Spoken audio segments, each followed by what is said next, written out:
చెలియలి కట్టను తెంచుకొని విలయము విజృంభించునని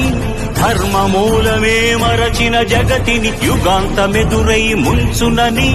సత్యవ్రతునకు సాక్షాత్కరించి సృష్టి రక్షణకు చేయూతనిచ్చి నావగ త్రోవను చూపిన మత్స్యం కాలగతిని సవరించిన సాక్ష్యం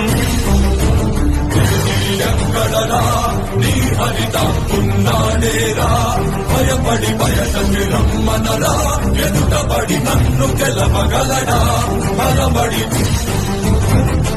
గెలిచిన ఈ నేలని అడుగు నాడుల జీవజలముని అడుగు నీనెందుకి వెచ్చదనాన్నడుగు నీ ఊపిరిలో గాలిని అడుగు నీ అడుగుల ఆకాశాన్నడుగు నీలో నరుని హరిని కలుపు నీవే గల హరివని నువ్వు